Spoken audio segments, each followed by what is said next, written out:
நாம் நோய்களை எவ்வாறு தவிர்க்க வேண்டும் என்பதை பற்றி நமக்கு விளக்க வருகிறார் டாக்டர் கௌதமன் அவர்கள். நம் விடியலை வா நிகழ்ச்சியின் அடுத்த பகுதியாக வரவிருப்பது பல்லாண்டு வாழ்ந்திட.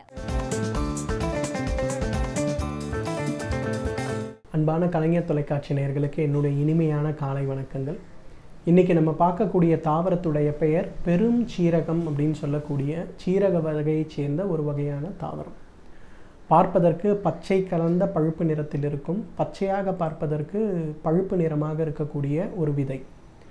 இந்த பெருஞ்சீரகத்தை பொறுத்தவரையிலும் சிறுநீரகம் சம்பந்தப்பட்ட கோளாறுகளுக்கு தீர்வளிக்கக்கூடிய ஒரு மிகச்சிறந்த மருந்து அப்படின்னு சொல்லலாம்.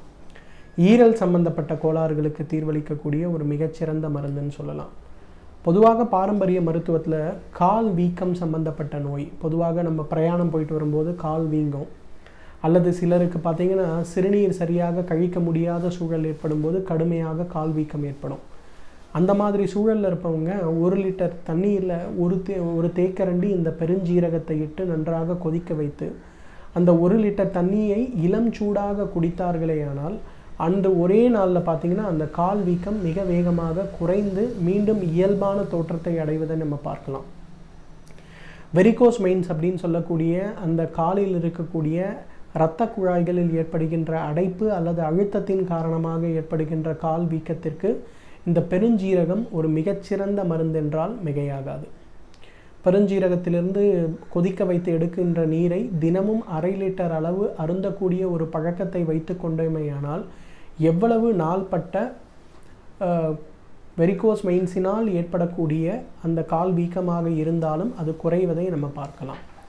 இன்றைக்கு நம்ம நிறைய பேருக்கு ஏற்படுகின்ற ஒரு தொந்தரவு என்னன்னு கேட்டிங்கன்னா வாய்வு சம்பந்தப்பட்ட கோளாறுகள். இந்த வாய்வு சம்பந்தப்பட்ட கோளாறுகள் ஏற்படும் போது பார்த்திங்கன்னா வயிறு மட்டும் பானை போன்று உப்பசமாக இருக்கும். காலை உண்ட உணவு கூட மாலை நேரங்களில் ஏப்பம் விடும்போது அதோடைய செரிக்காமல் வருகின்ற வாடை வருகின்ற அளவுக்கு தொந்தரவுகளை அனுபவிப்பவர்கள் இன்றைக்கு நிறைய பேர் இருக்கிறார்கள். அவர்கள்லாம் ரொம்ப சுலபமாக இந்த பெருஞ்சீரகத்தை தண்ணீரில் இட்டு கொதிக்க வைத்து அதிலிருந்து கிடைக்கக்கூடிய நீரை அருந்தினாலே ஒரு பலூனிலிருந்து எவ்வாறு காற்று வேகமாக வெளியேறுகிறதோ அந்த அளவுக்கு வயிறிலிருந்து காற்று வெளியேறுவதை நம்ம உணர முடியும்.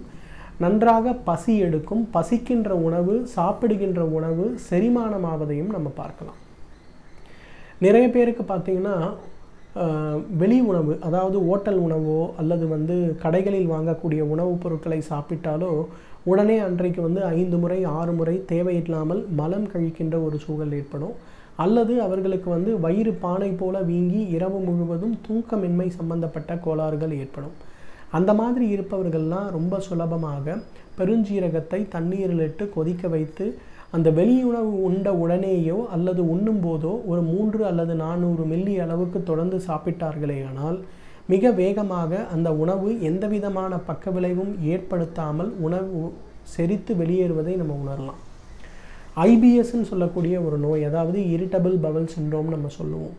உடலில் இருக்கக்கூடிய மனம் சம்பந்தப்பட்ட காரணிகள் அதிகமாக அழற்சி அடையும் போது அது வேகமாக வேகஸ் நரம்புன்னு சொல்லக்கூடிய ஒரு நரம்பை ஸ்டிமுலேட் செய்யும் போது ஒரு நாளைக்கு 5 முறையோ 6 முறையோ 10 முறையோ அதிகமாக மலம் கழிக்க வேண்டிய ஒரு சூழல் ஏற்படும்.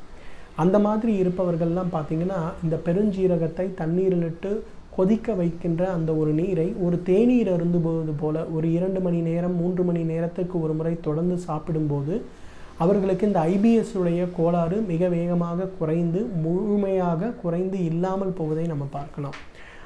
அதே போல் அல்சரேட்டிவ் கொலைட்டிஸ்ன்னு சொல்லக்கூடிய பிரச்சனை, இந்த அல்சரேட்டிவ் கொலைட்டிஸ் ஏற்படும் போது பார்த்திங்கன்னா மாதத்திற்கு 1 முறை அல்லது 2 முறையாவது மலம் தொடர்ந்து வேகமாக கழித்து கொண்டே இருக்க வேண்டிய ஒரு சூழல். அந்த மாதிரி மலம் கழிக்கும்போது பார்த்திங்கன்னா சில நேரங்களில் ரத்தம் கூட வெளியேற வேண்டிய ஒரு சூழல் இருக்கும்.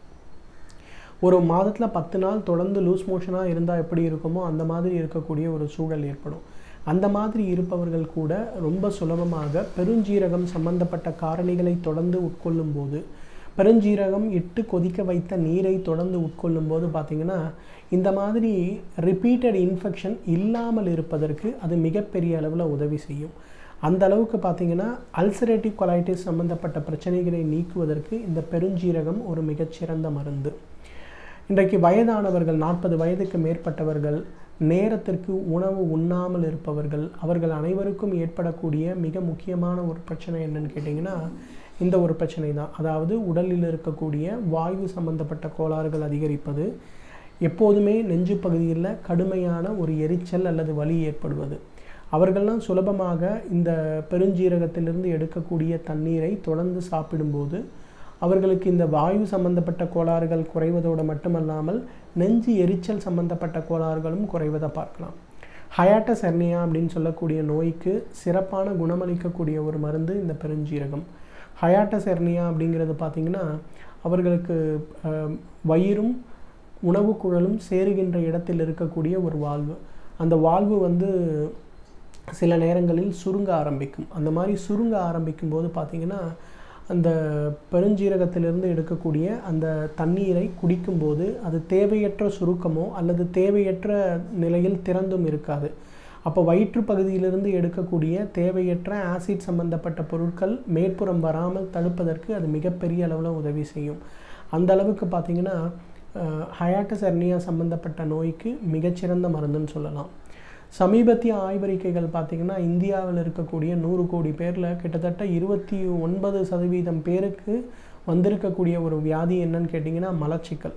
இந்த மலச்சிக்கலை குணப்படுத்தினாலே கிட்டத்தட்ட பார்த்திங்கன்னா உடலில் 120 வகையான நோய்கள் வராமல் நம்மால் தடுக்க முடியும். அந்த அளவுக்கு சிறப்பான குணமளிக்கக்கூடிய ஒரு மருந்து என்னன்னு கேட்டிங்கன்னா பெருஞ்சீரகம் தான். இந்த பெருஞ்சீரகத்தை ஒரு 5 கிராம் அளவுக்கு எடுத்து இரவு படுக்கும்போது மென்று சாறுடன் அதை சாப்பிட வேண்டும். எல்லா சாப்பாடையும் முடித்துட்டு படுக்கும்போது 5 கிராம் அளவுக்கு எடுத்து வாயில் இட்டு மென்று சாப்பிட வேண்டும். அந்த மாதிரி தினசரி இரவு படுக்கும்போது மென்று சாப்பிட்டு விட்டு ஒரு 100 மில்லி அளவுக்கு வெந்நீர் குடிக்கக்கூடிய ஒரு வழக்கத்தை வைத்து கொண்டாலே அது ஒரு ஸ்டூல் சாஃப்ட்னராக செயல்பட்டு அந்த வயிற்றுப்பகுதியில் இருக்கக்கூடிய மலச்சிக்கல் சம்பந்தப்பட்ட காரணிகளை வேகமாக குறைக்க உதவும். அதனால் என்ன ஆகும்னா இயற்கையான முறையிலேயே மலம் கழியும் மலச்சிக்கலால் ஏற்படுகின்ற கோளாறுகளோ அல்லது வாயு தொந்தரவினால் ஏற்படுகின்ற கோளாறுகளோ எதுவுமே இல்லாமல் இயற்கையான முறையிலேயே மலச்சிக்கல் சம்பந்தப்பட்ட பிரச்சனை முழுமையாக நீங்குவதற்கு பார்த்திங்கன்னா அது உதவி செய்யும். அந்தளவுக்கு பார்த்திங்கன்னா மலச்சிக்கலுக்கு மருந்து இல்லாமல் உணவின் மூலமாகவே நம்ம சரி செய்ய முடியும். அதே போல் அதிகமாக அசைவ உணவு உண்ணுபவர்கள், அதிகமாக மது பழக்கம் இருப்பவர்கள், இவங்க இரண்டுக்குமே ஆனல் ஃபிஷர் அப்படிங்கிற ஒரு பிரச்சனை ஏற்படும். அதாவது மலம் கழிக்கும் போது மலப்புழையில் அதிகமான எரிச்சல் அல்லது வெடிப்பு அல்லது அரிப்பு ஏற்படுகின்ற ஒரு சூழல் இருக்கும். அவர்கள்லாம் ரொம்ப சுலபமான முறையிலேயே இந்த பெருஞ்சீரகத்திலிருந்து எடுக்கக்கூடிய தண்ணீரை ஒரு நாளைக்கு ஒரு 500 மில்லி அளவுக்கு தொடர்ந்து சாப்பிட்டாலே போதும். அவர்களுக்கு மிக மிக வேகமாக பார்த்திங்கன்னா அந்த உணவில் இருக்கக்கூடிய காரணத்தின் காரணமாகவோ அல்லது மதுவில் இருக்கக்கூடிய சூடான தன்மையின் காரணமாகவோ உடலில் ஏற்படுகின்ற அந்த அழற்சி மறைந்து போகிறத நம்ம பார்க்கலாம். எனவே நேர்களே, பெருஞ்சீரகத்தை பொறுத்தவரையிலும் வயிறு ஜீரண மண்டலம் சம்பந்தப்பட்ட சிறுநீர் மண்டலம் சம்பந்தப்பட்ட தொந்தரவு வராமல் தடுப்பதற்கு இயற்கை கொடுத்திருக்கின்ற ஒரு மிகச்சிறந்த அருமருந்து. இதை ஒரு மருந்தாக அல்ல ஒரு உணவாக பயன்படுத்தி வந்தாலே நம்மாலும் பல்லாண்டு காலம் ஆரோக்கியமாக வாழ்ந்திட முடியும்.